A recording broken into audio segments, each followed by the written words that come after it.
If you're listening to this, you did it. We made it. I don't know if we are better or worse for having done so, but the eclipses have happened. There are no more for the next 6 months. This week promises a little bit of a break. Hello and welcome. This is the Astrology of the Week Ahead podcast. I'm your host and hopeful astro bestie, Chani Nicholas. Let's get into this week's astrology. That's what we do here. We're talking about the week of October 7th. So, we just had the last eclipse of eclipse season and the last eclipse that we are going to have in Libra near the South Node for like a couple decades. So we've wrapped something up, or we're in the process of wrapping something up. We're probably in that process for sure, until we move into Scorpio season.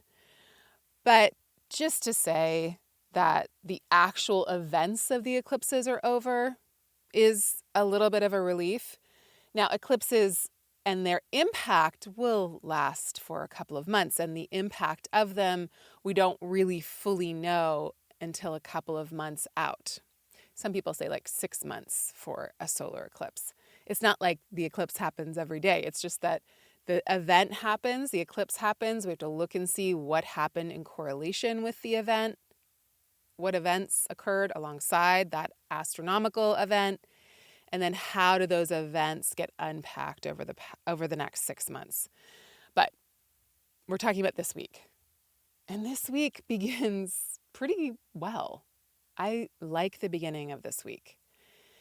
Now, obviously, this week begins with the date October 7th, which is a very tender date. It is a date that will ring out through all of recorded history, because it was a date that began some incredibly devastating, demoralizing, horrific times.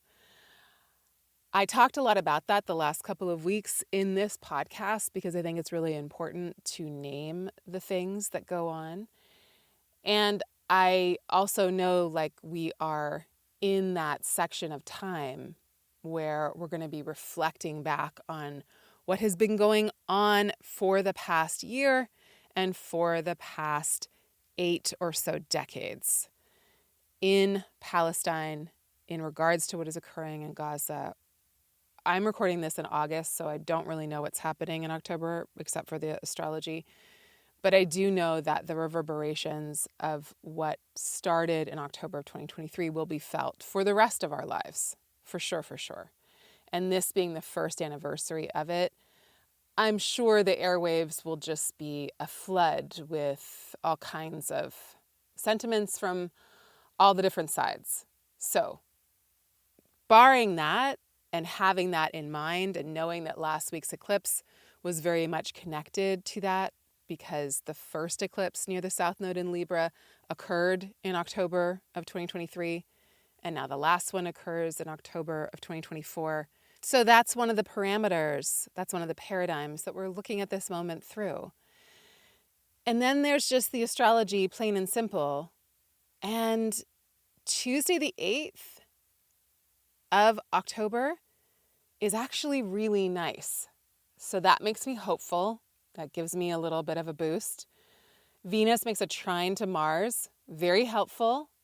It's a kind of like get up and go kind of signature in terms of building cohesion, building social connections, building possibly movements, building towards something that we can all get involved with.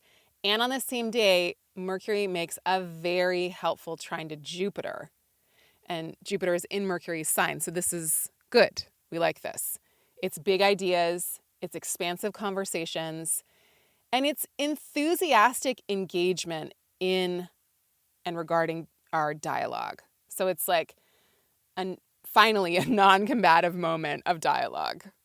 I'm not saying it won't change this week, but I'm just saying this moment, the beginning of the week, actually has a signature for good, healthy exchanges and mind-opening conversations. And there's something here that's like activating social connection. So I like this. And then on Wednesday, Jupiter stations retrograde. It does so every year. It does so for about 5 months. It's not a big deal that Jupiter's retrograde per se because it retrogrades for so long. But Jupiter is in Gemini, which it has a hard time in. And then adding that it's retrograde, it might mean that, well, A, Jupiter's pulling focus in the sky, which, again, I like because Jupiter is the planet of abundance and goodwill and philosophy and what we have faith in. And then on the other side of it, it's in Gemini. It struggles a bit there. So faith and law and courts and morality and goodwill and what we have faith in, we struggle a little bit when Jupiter is in Gemini. Not always. Like, I'm in August of 2024 when I'm recording this, and there's a lot of enthusiasm, and Jupiter's in Gemini, so it's not like every single day. But when it stations retrograde, it might signal a moment of like a reconfiguring something around those topics. So this might be a time of just like some doubt, some rethinking as Jupiter begins its deeper retrograde. And then it's also, we can look at it again in a different way. The part of your chart that contains Gemini gets reviewed, right? Like the placements that are in Gemini that you've got, if Jupiter is going back and forth over them, they get a couple of connections with Jupiter, which is nice. So I'm never mad at a Jupiter retrograde, to be honest, because it's still Jupiter. It's still going to try to bring about the best possible outcome. It's just that we got to review, like, what is the philosophy we're under? What is the law we're under? Who's judging this situation? Like, what are the boundaries that we're working within? Like, what do we all believe in? How do we get each other around that central kind of idea or that way of seeing something? And again, Mercury just trined Jupiter, so there's this feeling of like, hold on, Jupiter's making a point right now. So our philosophy, our law, our courts, our way of kind of making a judgment about something, what we believe in, all of that is getting pronounced because Jupiter's slowing down. And then Mercury, the translator, the communicator, it's making this trine aspect to it on Tuesday again. So yes, it is like big, bold ideas and conversations that open our mind and that help us to think expansively. And it's also saying, oh, wait, we need to look at this. We need to look at this thing that Jupiter's doing. Jupiter's slowing down. And so we're having really important conversations right now about, again, law, philosophy. What are the things that we believe in? What do we have faith in? And why? And like reviewing that a little bit.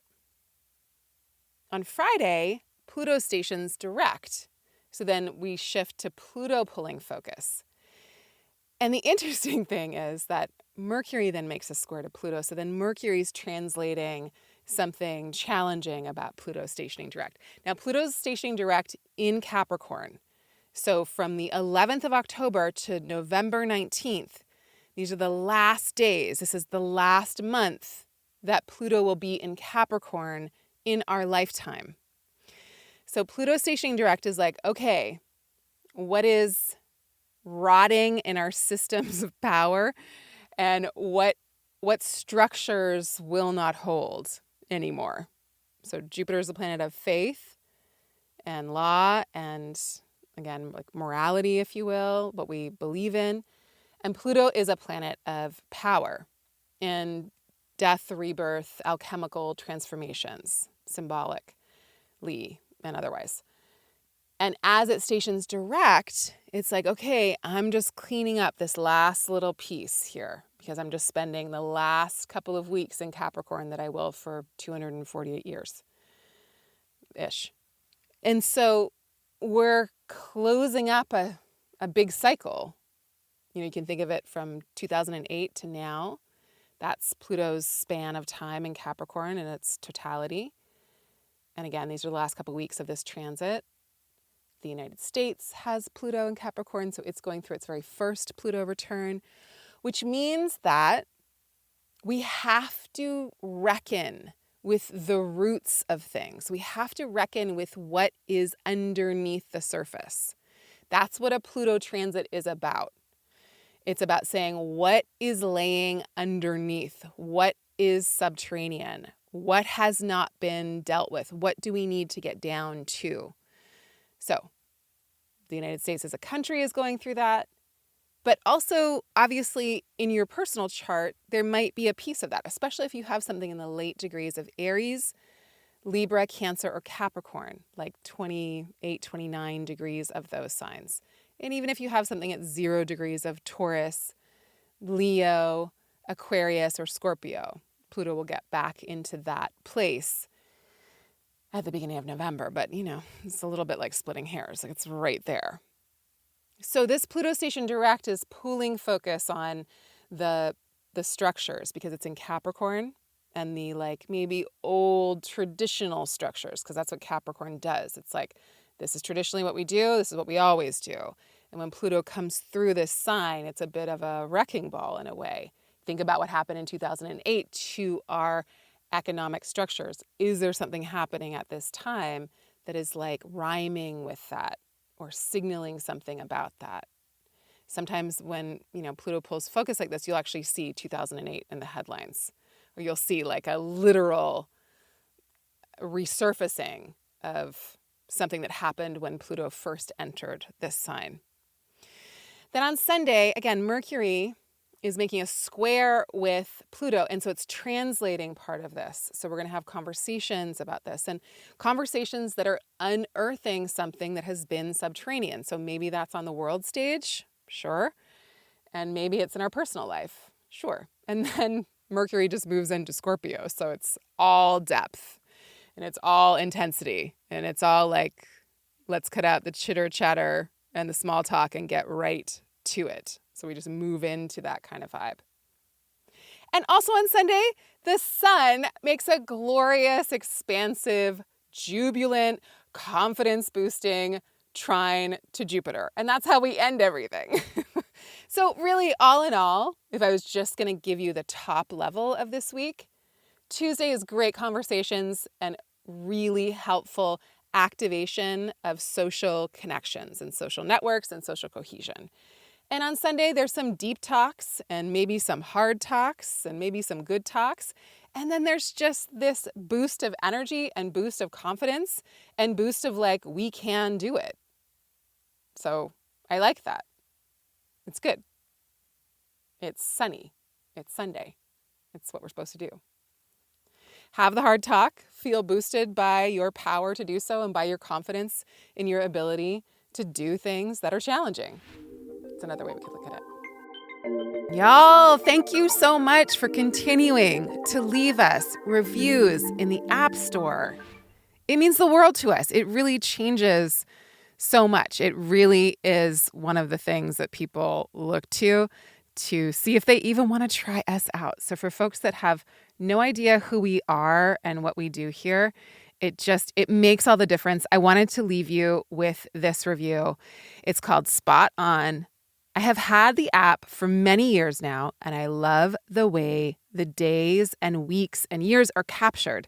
The playful yet deep wording and astrology infused with intentions, feelings, thoughts, prompts, and guides.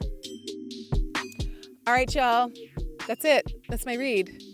It's not eclipse season anymore, so I'm good. We don't need to go so deep because we have, and obviously we will. Come back next week. We've got a surprise for you that actually will land in the app very soon. So check us out at the end of this week, at the beginning of next week. We've got something of a gift for you. Next week, we've got a full moon in Aries. So I'm sure that'll be calm and chill and no big deal because, Aries doesn't ever want to make a scene or anything. Anyways, we'll talk about that then. Come back. Until then, take amazing care of yourselves. Love up on each other. Get together on Tuesday. Have cute moments with the people that fill you up and make you feel like anything and everything is possible, because together it actually is. Bye for now.